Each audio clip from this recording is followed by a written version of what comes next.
Hi friends, મારી જય Khodiyar studio ચેનલમાં આપનું હાર્દિક સ્વાગત છે.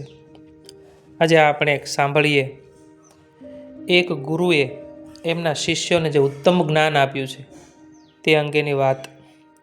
ગુરુકુળના વિદ્યાર્થીઓમાં એક વાત ઉપર વિવાદ છેડાઈ ગયો કે સંસારમાં સૌથી વધુ શક્તિશાળી વસ્તુ કઈ છે.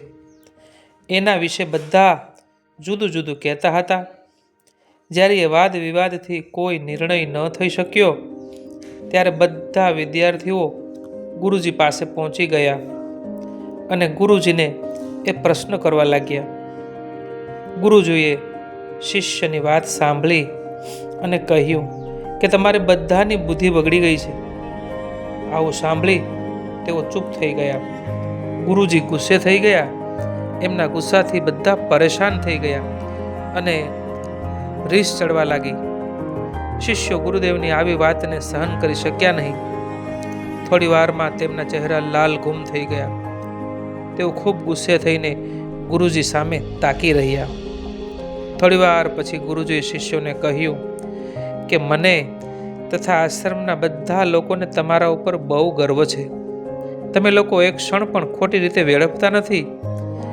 વળી ફુરસદના સમયે પણ તમે બધા જ્ઞાનની ચર્ચા કરો છો.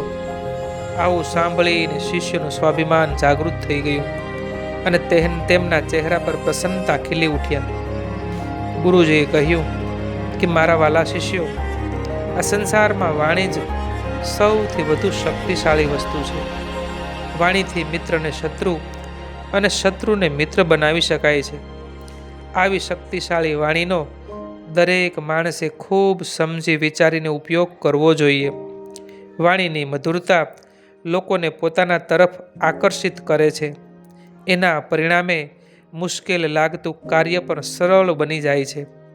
ગુરુની આવી વાતો સાંભળીને શિષ્યોને ખૂબ સંતોષ થયો અને તે દિવસથી જ તેમણે બધાની સાથે મીઠું બોલવાનો અભ્યાસ શરૂ કરી દીધો.